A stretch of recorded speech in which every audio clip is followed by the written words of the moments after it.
الحمدللہ رب العالمین والصلاة والسلام علی سید المرسلین اما بعد فاعوذ باللہ من الشیطان الرجیم بسم اللہ الرحمن الرحیم الصلاة والسلام علیک یا رسول اللہ وعلی آلک واصحابک یا حبیب اللہ الصلاة والسلام علیک یا نبی اللہ وعلى آلك وأصحابك يا نور اللہ۔ میرے آقا صلی اللہ علیہ وسلم نے فرمایا جو ایک روز میں 1000 مرتبہ درود پاک پڑھے تو وہ مرے گا نہیں جب تک جنت میں اپنی جگہ نہ دیکھ لے۔ صلو علی الحبیب صلی اللہ تعالی علیہ وسلم۔ ہمارا مدنی مقصد کیا ہے؟ مجھے اپنی اور ساری دنیا کے لوگوں کی اصلاح کی کوشش کرنی ہے انشاءاللہ عز و جل۔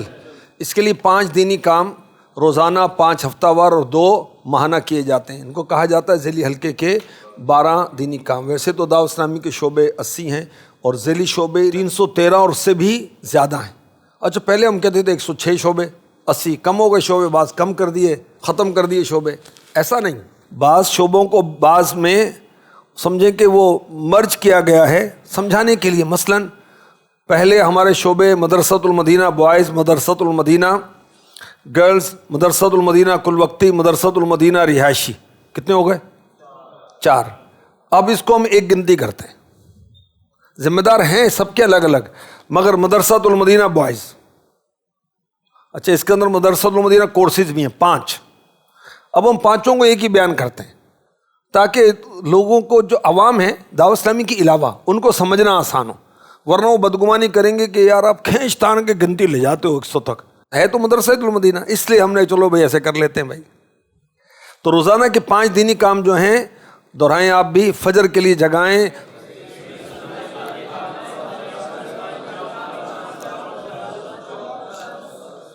پانچ دینی کام جو ہفتہ وار ہیں وہ بھی دہرائیں،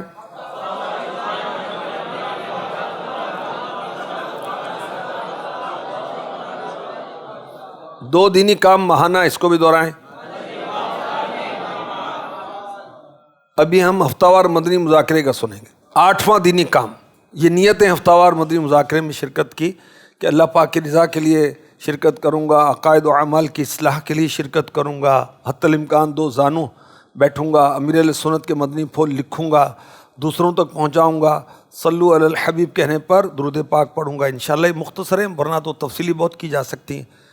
ہفتہ وار مدنی مذاکرے میں ذمہ داران کے تقرری کی سطحیں، رکن شورا، پھر نگرانی مجلس، پھر ریجن، زون، کابینہ، ڈویژن سطح کے ذمہ داران۔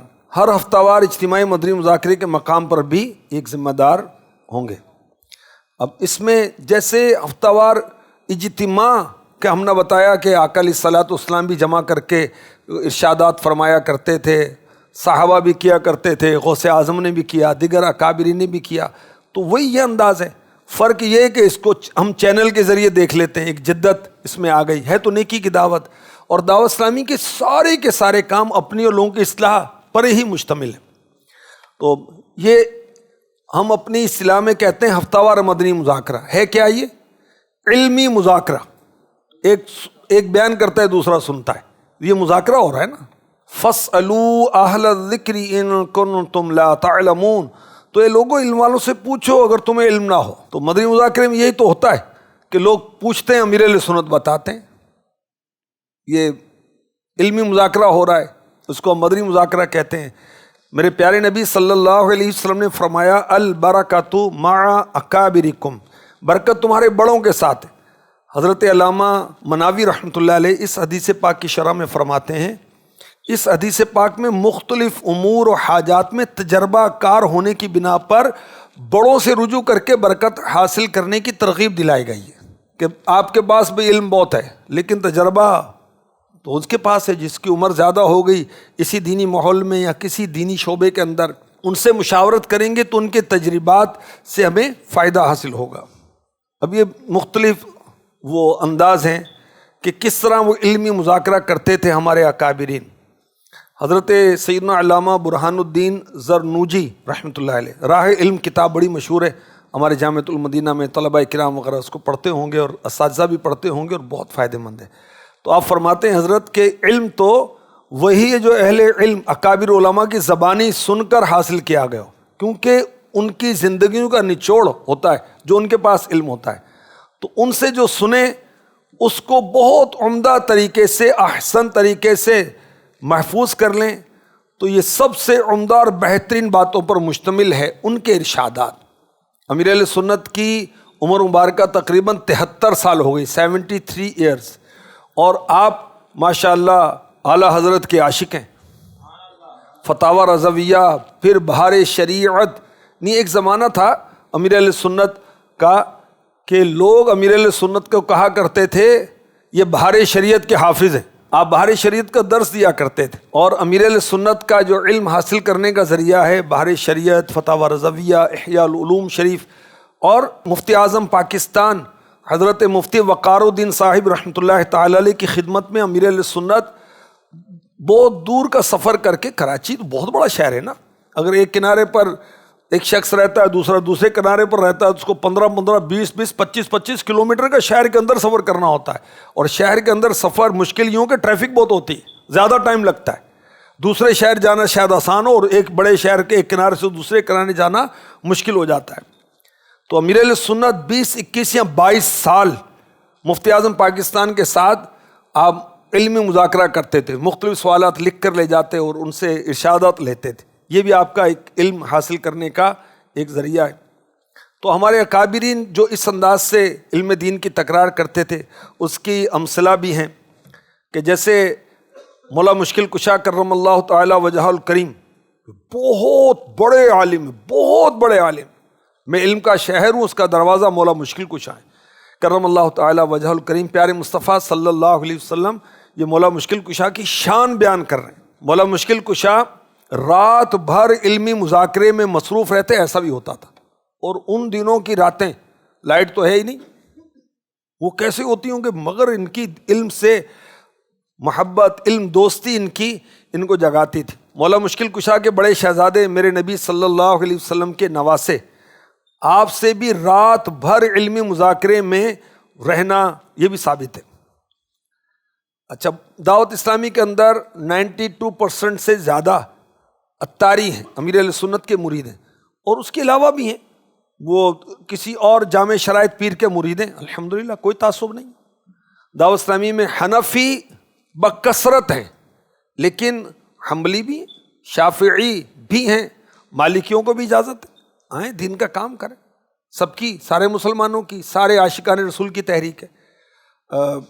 آپ کی معلومات میں شاید اضافہ ہو، دعوت اسلامی کے تحت ممباسا میں جو جامعۃ المدینہ، یہ کینیا ملک کا ایک شہر ہے، جہاں جامعۃ المدینہ چل رہا ہے وہ فقہ شافعی کے مطابق چل رہا ہے۔ سری لنکا میں ایک شہر ہے کنیا، ایک تو نا کینیا ملک کا نام ہے، وہ شہر کا نام ہے کنیا، مجھے حاضری کی سعادت ملی، وہاں بھی فقہ شافعی کے مطابق پڑھایا جاتا ہے، تو ہمیں کوئی تعصب نہیں ہے، بلکہ امیر اہل سنت کے جو رسائل ہیں نا نماز کے احکام میں، 12 رسالے جو ہیں ان کو فقہ شافعی کے مطابق ڈھالنے کا کام شروع ہو چکا ہے، 2 یا 3 رسالے لکھے بھی جا چکے ہیں الحمدللہ۔ تو دعوت اسلامی کے اندر اس میں کوئی تعصب نہیں ہے نا، سارے دین کا کام کریں، اپنی اور لوگوں کی اصلاح کی کوشش میں لگے رہیں۔ تو بابا فرید گنج شکر رحمۃ اللہ علیہ فرماتے ہیں وہ مرید کتنا سعادت میں جو اپنے پیر کے ارشادات لکھ لیا کرے، اور اس غرض سے ہر دم اپنے پیر کی طرف متوجہ رہے کہ پیر صاحب ابھی کچھ فرمائیں گے میں لکھ لوں گا، کچھ فرمائیں گے میں لکھ لوں گا، تو یہ بہت اچھا موقع ہے۔ اب جو جدید دور ہے اس کے اندر ہمیں کچھ آسانیاں ہو گئی ہیں، مثلا لکھنا تو ہے ہی، اچھا موبائل کے اندر بھی نوٹ کہ وہ ایپ ہوتی نوٹ پیڈ، اب اس کو سرچ کریں، نکالیں، اس میں لکھیں، الحمدللہ میں بھی لکھتا ہوں، اور وہ نکال کے اس میں لکھ لیں، محفوظ رہے گا۔ اچھا، اب مدنی مذاکرہ وہ لائیو مدنی چینل سے بھی دیکھا جا سکتا ہے، پھر امیر اہل سنت کی جو ایپ ہے اس سے دیکھا جا سکتا ہے، پرانے مدنی مذاکرے آپ دیکھ لیں، اب آسانی ہو گئی نا، کسی مجبوری کی بنا پر مدنی مذاکرہ نکل گیا، اب میں اجتماعی شرکت اچھی ہے، بیسٹ ہے، شرکت نہیں کر سکے گھر میں دیکھ لیں، نکل گیا تو لائیو مدنی مذاکرہ جو مدنی چینل لائیو یوٹیوب پر ہے وہ اسے دیکھ لے، اور بعد میں بھی اس کو دیکھا جا سکتا ہے۔ یہ آسانی، اور اس سے بھی ہمیں فائدہ حاصل کرنا چاہیے۔ مقصد کیا ہے؟ قائد کی اصلاح، اعمال کی اصلاح، ظاہر کی اصلاح، باطن کی اصلاح، محبت الہی، عشق مصطفی، پھر شرعی تربیت، طبی تربیت، تاریخی تربیت، تنظیمی معلومات، علم دین حاصل کرنے کا جذبہ مدنی مذاکرے میں الحمدللہ حاصل ہوتا ہے۔ کتنی تنظیمی اپڈیٹس دی جاتی ہیں، فوری فیصلہ ہوتا ہے، اسی وقت ہاتھوں ہاتھ مشورہ ہوتا ہے، کیونکہ موبائل سب کے پاس ہے۔ رکن شورا میں نگرانی شورا ڈال دیتے ہیں، جی ابھی ہاتھوں ہاتھ بتائیں بھی، رپلائی کریں، کیا یہ طے ہے؟ لو جی طے ہے، لو جی ٹھک کر کے اعلان ہو جاتا ہے۔ اب جو مدنی مذاکرے میں ہے ہی نہیں، اس کو کیسے پتہ چلے گا کہ یہ جو اصطلاح تبدیل ہوئی، یہ جو نیا شعبہ بنا، اب یہ کیسے بنا، اس کے کیا معاملات تھے، کیا حالات تھے جس بنا پر یہ طے ہوا؟ اور میری نظر میں ہمارا مدنی مذاکرہ جو ہے یہ اہم ترین ہے۔ کس لیے؟ کس طرح کہ اس میں ایک مرکزیت ہے کہ امیر اہل سنت موجود ہیں، تو امیر اہل سنت بیک وقت اراکین شورا اور دعوت اسلامی والے، اہل محبت، امیر اہل سنت کے مرید، امیر اہل سنت کے طالبین، امیر اہل سنت سے عقیدت رکھنے والے، سب کو ایک ہی وقت میں آپ مخاطب کر رہے ہوتے ہیں، ان کی تربیت کر رہے ہوتے ہیں، اسلامی بھائیوں کی بھی، اسلامی بہنوں کی بھی۔ مدنی مذاکرہ شروع کیوں کیا گیا؟ اس لیے شروع کیا گیا کہ امیر اہل سنت چونکہ بانی دعوت اسلامی ہیں، دعوت اسلامی کے فاؤنڈر ہیں، دعوت اسلامی شروع کرنے والے ہیں، تو ان کے ذہن میں کیا ہے کہ دعوت اسلامی کیسی ہونی چاہیے، نگران کیسا ہونا چاہیے، ماتحت کیسا ہونا چاہیے، اسلامی بہنوں کا کام کیسے ہونا چاہیے، اس کی احتیاطیں کیا ہوں، اور شعبوں کے آپس میں رابطے کیسے ہونے چاہیے، ذمہ داران کے اخلاق کیسے ہونے چاہیے، ماتحت کے ساتھ سلوک کیسا ہونا چاہیے، ماتحت اپنے نگران کے ساتھ کیسا، وغیرہ وغیرہ وغیرہ۔ تو امیر اہل سنت اپنی سوچ بیان کر دیں اور سارے ذمہ دار ان کو سیکھ لیں۔ مدنی مذاکرہ جو ہفتہ وار ہوتا ہے، اس سے ہمیں کیا کیا فوائد حاصل ہوتے ہیں؟ مدنی مذاکرے کے ذریعے سے الحمدللہ علم دین سیکھنا نصیب ہوتا ہے، علم میں ترقی ہوتی ہے، صحابہ و صحابیات کا طریقہ ہے علم دین سیکھنا۔ جس کے پاس علم نہیں ہے اس کا علاج کیا ہے؟ سوال کرنا۔ اور علم کی ترقی کیا ہے؟ کہ جو نہیں جانتے پوچھ لیں، اس پر عمل کریں۔ اور صحابہ و صحابیات دین سیکھنے کے لیے سوالات کیا کرتے تھے، اور میرے نبی جوابات دیا کرتے تھے۔ پھر تابعین کا یہ انداز رہا کہ وہ صحابہ سے ملتے تھے، سوالات کرتے تھے، وہ بتاتے تھے، یہ علم دین حاصل کرنے کی ایک یہ سلسلے ہوا کرتے تھے۔ بی بی عائشہ صدیقہ طیبہ طاہرہ عابدہ زاہدہ مجتہدہ مفتیہ عالمہ رضی اللہ تعالی عنہا بہت بڑی عالمہ مفتیہ تھی۔ آپ نے علم کہاں سے سیکھا؟ ان سے سیکھا جنہوں نے رب کائنات سے سیکھا۔ امیر اہل سنت کا ہفتہ وار مدنی مذاکرہ جب ہو، جیسے شب اتوار ہوتا ہے، تو اس کے اندر ہفتہ وار جو مدنی مذاکرہ ہوتا ہے، ہماری کوئی تنظیمی مصروفیت نہیں ہونی چاہیے، نہ مشورہ، نہ اجتماع، کچھ بھی نہیں، سارے کام چھوڑ کر پیر صاحب کی خدمت میں ادب سے، توجہ سے حاضری دیتے۔ اب بعض مذاکرے ہوتے ہیں لگاتار، 12ویں 11ویں عاشوراء، ذوالحجہ بھی شروع ہوگا تو 10 مدنی مذاکرے ہوں گے، اللہ نے چاہا 9 یا 10 یا 11۔ تو اب اس کے اندر بہتر ہے کہ شرکت کریں۔ ہفتہ وار تو لازم ہے تنظیمی طور پر، مگر جب روز روز مدنی مذاکرے ہو رہے ہیں تو اگر اس کے اندر کسی تنظیمی مصروفیت یا ذاتی مصروفیت کی وجہ سے اگر کوئی شرکت نہیں کرتا تو اس کو یہ نہیں کہا جائے گا کہ یہ مدنی مذاکرے میں شرکت نہیں کرتا، اور وہ تنظیمی طور پر کوئی نافرمان نہیں کہلایا جائے گا۔ ٹھیک ہے، مدنی مذاکرہ لکھا کریں۔ بابا فرید الدین گنج شکر رحمۃ اللہ تعالی علیہ کا ہم نے سن لیا۔